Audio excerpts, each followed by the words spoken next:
This is a public hearing in the matter of application number 006 of 2012, African Commission on Human and People's Rights versus Republic of Kenya. Honorable President, both parties are represented by counsel for this hearing. I thank you. Decisions that this honorable court made and that they are committed to implementing them, albeit slowly. I think that's an important admission. I reiterate what Learned Senior Bahame Nyanduga said. The merits judgment of 26th May 2017 at paragraph 227 gave a number of orders. It listed 8 violations and gave the necessary orders. The reparations judgment of 23rd June 2022 at paragraph 160 gives 12 distinct orders with timelines. My ladies, my lords, it is a simple arithmetic matter from there on what has been implemented or not. It is something that can be put into a table, a matrix, a scorecard. And if we did, and despite the long report, you will see that there's been absolutely no implementation. Even the simple publishing of the judgment in the official gazette and on the websites of the government of the respondent state, of which there are myriad, even that has not been done. To the contrary, there's been aggravation and multiple layered violations, which we have demonstrated with our 4 affidavits. My ladies, my lords, although we received the compliance report late, and the affidavit even later, that is yesterday afternoon, and the bundle of statutes and authorities were sent only last night to the African Commission at 7 p.m. Banjul time, which was 10 p.m. Arusha time. There are averments that colleagues have made from the bar, which are not even in this affidavit. There are some things that have been said today, and the hazard will bear me right, that are not even in the affidavits. This is adducing evidence from the bar. Then there are also averments that have been made in the written pleadings, which seem to want to relitigate settled decisions of this court. This honorable court has made a very clear decision on merits after listening to all these arguments, constitutional challenges, statutory challenges, practical challenges, and a decision was made on merits. And a decision was made on reparations. So we can't relitigate them. The affidavit, which is the only purported evidence, is glaring in what it fails to show. It claims the existence of a task force, but provides no evidence of it. No names, no gazette notice, who are its members, where are the minutes of its delay. As a country, Kenya is also experiencing political challenges in an attempt to implement the judgment of this court. When we were before this court last year, one of our submissions that we made while seeking an adjournment was on the issue of government appointments to these critical departments and ministries, that we have had a number of reshuffled in the cabinet.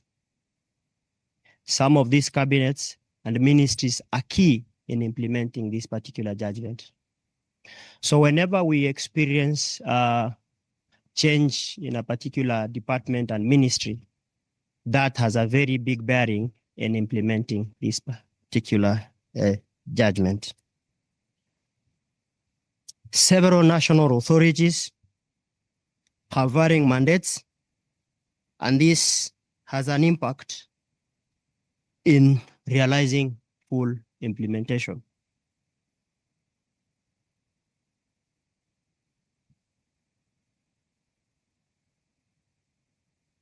Your Lordships, finally,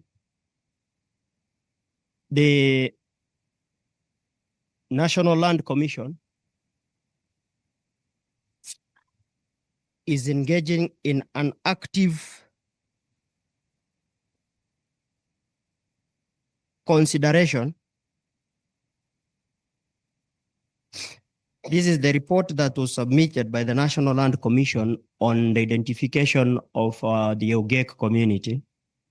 Is under active consideration by the National Executive, as this has a significant political, economic, and national implication. So this particular report on the identification of the OGIEK community is on, I believe, before the executive, and this will also take a bit of time before the report now is rolled out for implementation.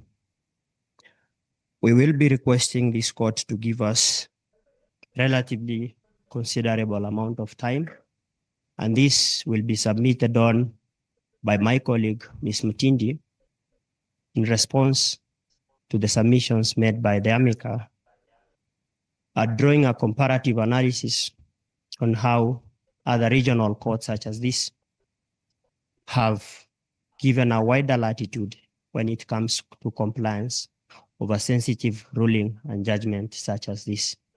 We submit. Thank you. Departments are responsible for leading on that implementation and who should be involved. Who has budgetary responsibility for implementing that particular reparation? What's the practical process from who informs who in the department to what actions, what very specific actions need to be taken, and who this will be passed on to next? So a step-by-step process with deadlines. And the deadlines can apply, for example, if there is a requirement for legislative amendment to say precisely when a bill may be laid before Parliament, how long that parliamentary process is likely to take, and so on. And the respondent state can use this action plan to identify very specific challenges that it's facing in implementation, which can then assist the court in determining its commitment to compliance. By drafting a very detailed and specific action plan or roadmap, the state itself will have to clarify what action it needs to take. And we've seen that this can also assist the state itself in identifying what exactly it needs to do. This is not always clear. It will further explain to the court precisely its statement as it's set out in its report on the status of implementation, why it may not have complied with the orders of the court and the specific challenges it's faced in doing so with respect to each reparation.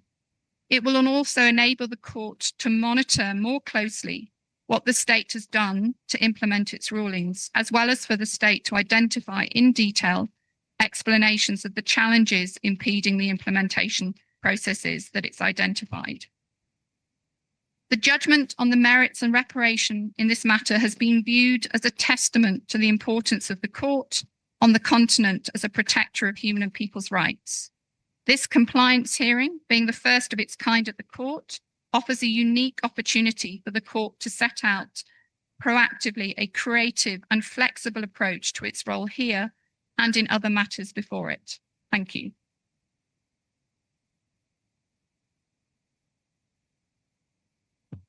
Merci beaucoup à vous. À présent, les honorables juges, à vous la parole pour les interventions aux amis de la Cour. Honorable judges, any other questions that you have for the friends of the court? Honorable Justice Anuka, you have the floor. Thank you very much for your submission. I just have a single question. You talked so much about an action plan, a roadmap, and I wonder at whose instance would that be? Because we have two parties before us now, and the burden is on one, basically, to convince this court if there has been an implementation of his judgment or not. Who then will come up with this roadmap? Should it be something that will be agreed upon between both parties, or at whose instance? Because the court has already given its judgment. Thank you.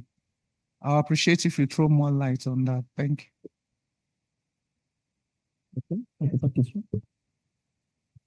Très bien, nous vous remercions, madame, pour Thank you, madam. votre For your observations now, we would like you to respond to the issue raised by the Honorable Judge Anukam.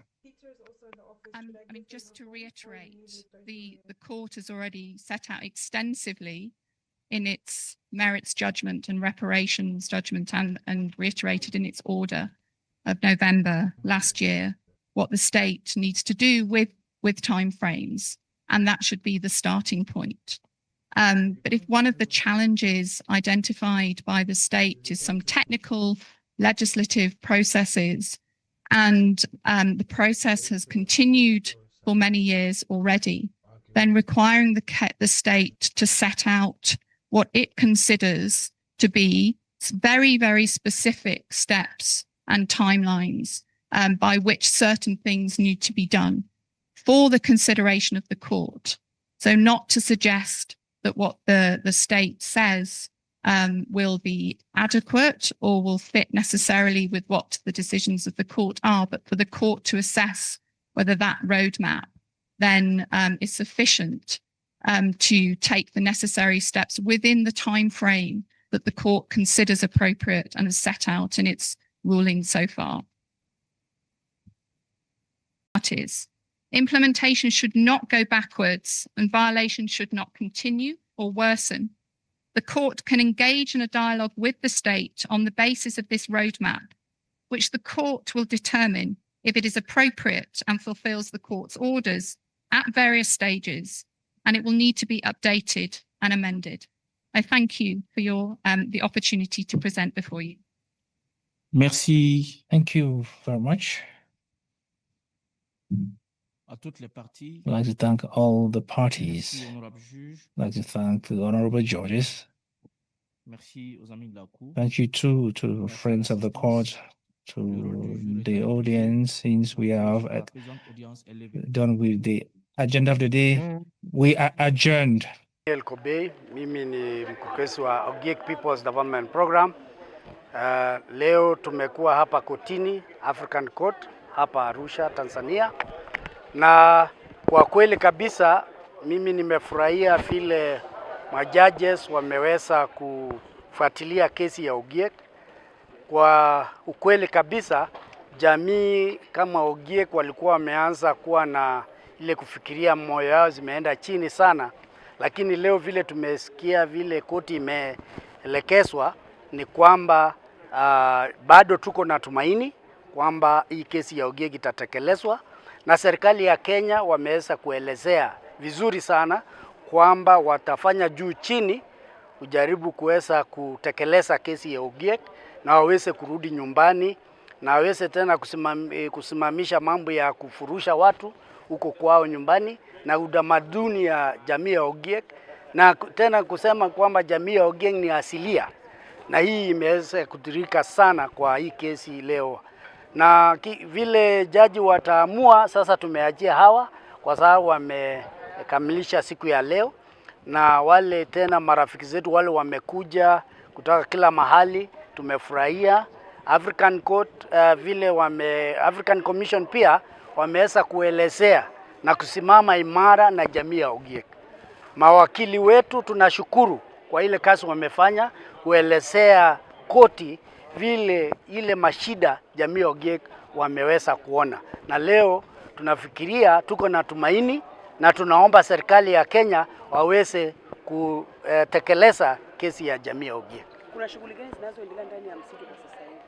Saa hii vile tunaelezea ni kwamba kuna mambo ya boundaries inafanywa, lakini saa hii imesimama. Tena kuna mambo ya tumeona title imepeana pale inaitwa Masai Mara, na tujui vile itadhuru jamii ya OGIEK, lakini leo tumeambiwa kwamba hiyo tu ni eka 41,000, lakini hatujui ile nyingine imebaki itafanywa namna gani. So, yeah. Asante sana.